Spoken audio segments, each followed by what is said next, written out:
Regional 360. Noticias para todos los peruanos.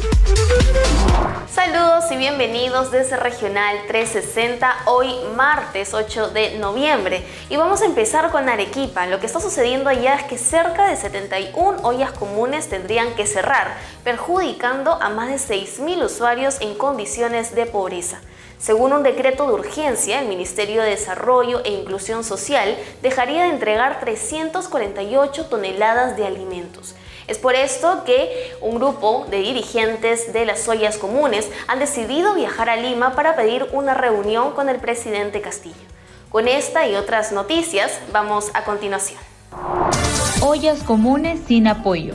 El Programa Nacional de Alimentación Escolar Caliwarma del Ministerio de Desarrollo e Inclusión Social dejará de entregar 348 toneladas de alimentos a 71 ollas comunes en Arequipa. Sucede que el decreto de urgencia número 17/2022 establece la distribución de ciertos alimentos como conservas de pescado, leche, avena, fideos, arroz, entre otros, para 9 distritos en Arequipa. Sin embargo, el plazo de vencimiento de esta medida decretada por el gobierno es en noviembre. Es decir, que las ollas comunes corren el riesgo de cerrar y por consiguiente generar una situación que afectaría a unas 6.235 personas que acuden a diario a estos locales por un plato de comida a bajo precio.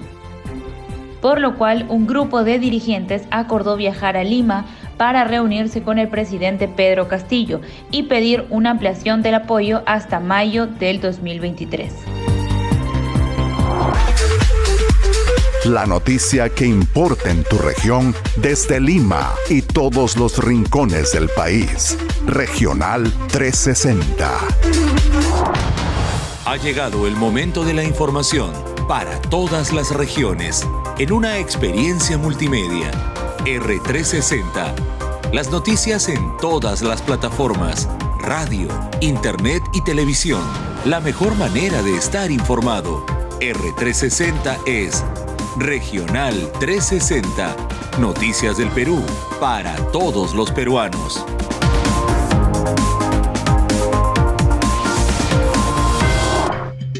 El milagro agroexportador que trajo beneficios muy favorecedores para el país en apenas 2 décadas, hoy en día corre peligro.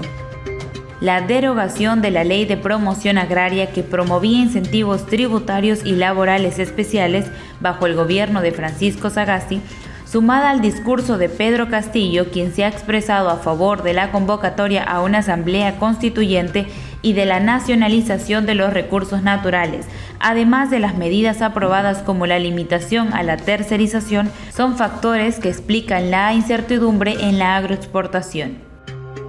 A pesar de que las agroexportaciones llegarían a representar 11.000 millones de dólares en el 2023, el impacto de la coyuntura actual empieza a sentirse en los envíos de ciertos productos y a nivel de empleo. Como consecuencia de la derogación de esta ley, la flexibilidad laboral ha desaparecido y algunas empresas buscan emigrar a países con legislaciones promotoras de la inversión privada. Según las proyecciones, el sector no volverá a crecer por la falta de nuevas inversiones.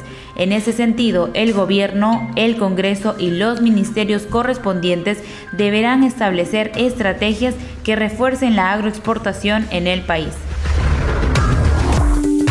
Desde que inició la pandemia y hasta el día de hoy, jóvenes trabajadores peruanos vienen emigrando al extranjero en busca de mejores oportunidades laborales, a causa de la inestabilidad político-social en nuestro país, situación que afecta a la economía nacional.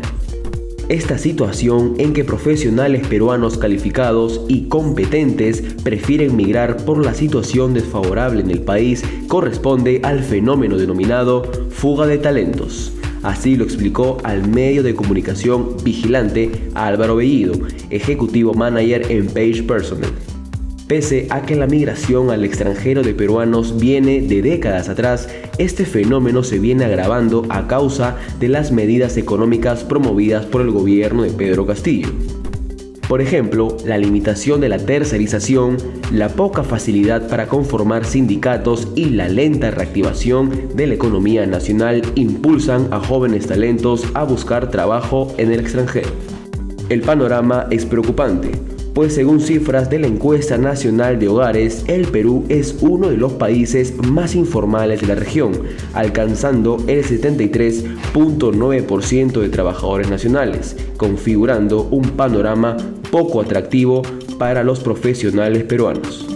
Incluso, la encuesta muestra que el 80% de los jóvenes en el Perú cuentan con trabajos informales, situación que no alcanza estos niveles en otros países, siendo Chile la nación que mejor posicionada se encuentra frente a este escenario, con menos del 30% de informalidad entre los trabajadores jóvenes menores de 29 años y Colombia con 55%.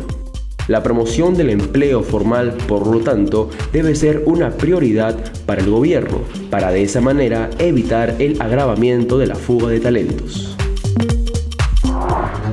Más acusaciones de corrupción ensombrecen la gestión de Pedro Castillo. Un colaborador eficaz afirmó ante la Fiscalía que empresas chinas habrían pagado coimas para obtener licitaciones del Ministerio de Transportes, según reveló el dominical Panorama.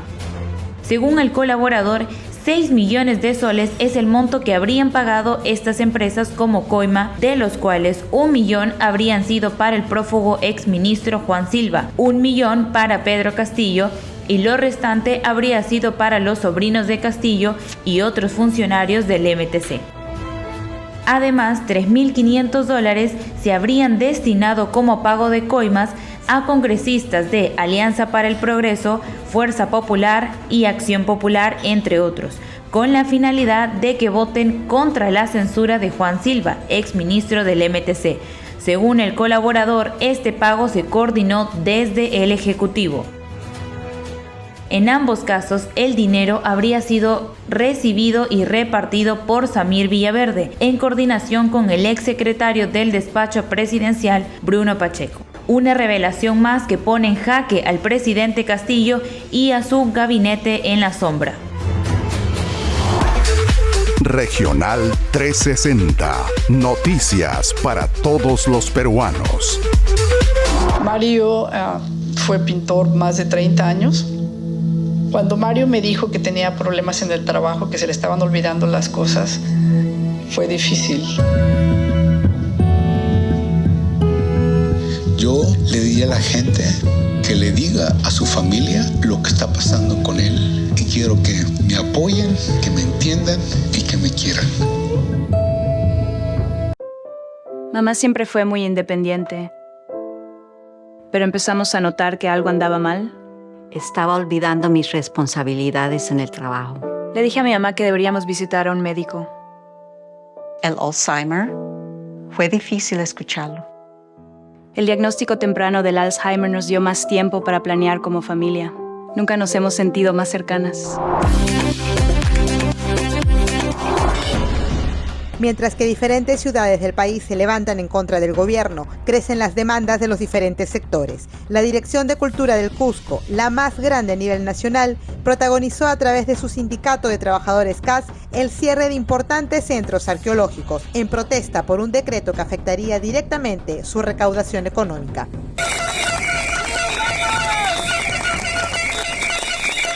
Las direcciones de cultura en nuestro país son desconcentradas, es decir, no tienen una dirección regional y su sede central está en Lima. En el caso del Cusco, sus recursos son directamente recaudados de los centros arqueológicos. La dirección de Cusco capta en un año normal, digamos, alrededor, años más, años menos, pero alrededor de 200 millones de soles. Esa recaudación se reinvierte en la protección del patrimonio, en la puesta en valor del patrimonio, en la protección de los pueblos originarios del Cusco, que en el caso de nuestra región tenemos 8 pueblos originarios distribuidos y asentados a lo largo de nuestra región, y por supuesto en la promoción de las industrias culturales. Sin embargo, un nuevo decreto supremo estaría a punto de cambiar esta forma de recaudación, pues establece una caja única que recibiría todos los fondos para redistribuirlos como recursos ordinarios. ¿Qué significaría esta aplicación en el caso, por ejemplo, de la recaudación cusqueña de 200 millones de soles? Aplicarse el 0,43 se va a devolver, entre comillas, retorna al Cusco cerca de 100 millones, con lo cual tiene casi el 50% del presupuesto.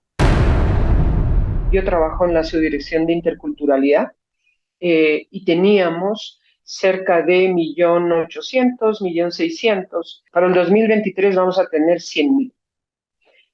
Hay oficinas que solamente se les asegura el sueldo de los servidores, más nada, cero, ni para un papel, ni un lápiz.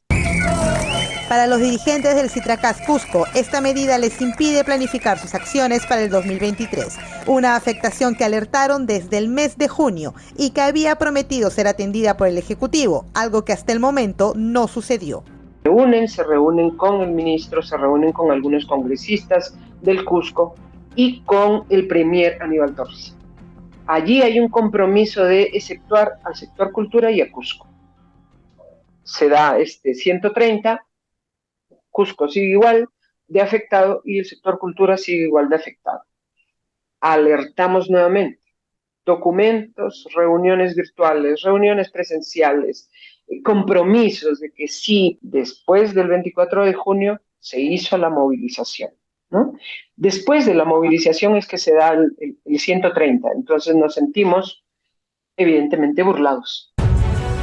La Dirección de Cultura del Cusco exige una modificatoria al Decreto Supremo para que no sean incluidos en esta caja única de recaudación, tal como habría sido prometido en aquellas reuniones. Aseguran también que el cierre de 48 horas de los centros arqueológicos fue tan solo una medida preventiva y advierten de una posible radicalización de la protesta.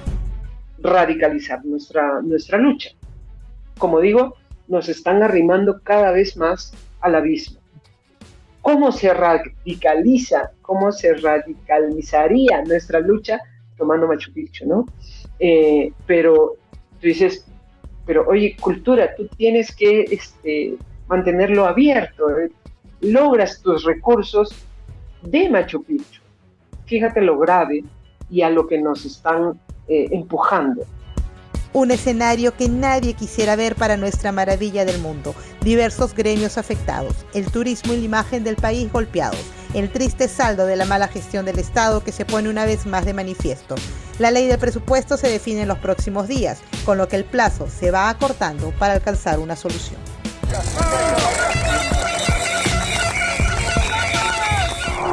Ante la superioridad de Melgar frente a Sporting Cristal por las semifinales, logrando un global de 4-0, el equipo arequipeño tendrá su última batalla ante Alianza Lima para definir al campeón nacional de la Liga 1 Betson 2022.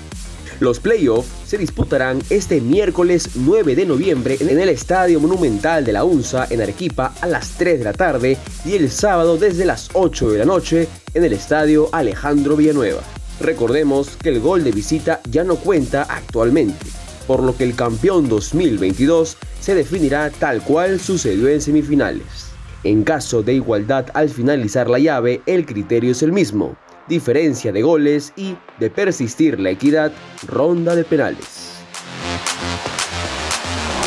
Muchas gracias por sintonizarnos. Sigan nuestra cobertura informativa a través de nuestra página web y también de nuestras redes sociales.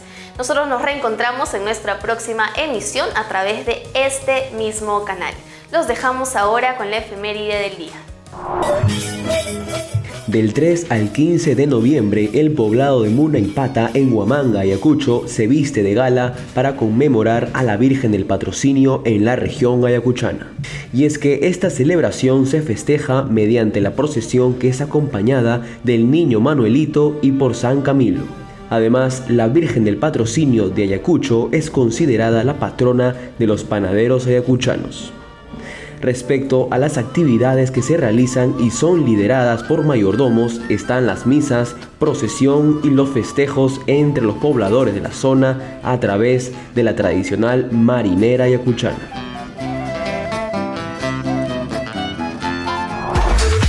Regional 360. Noticias para todos los peruanos.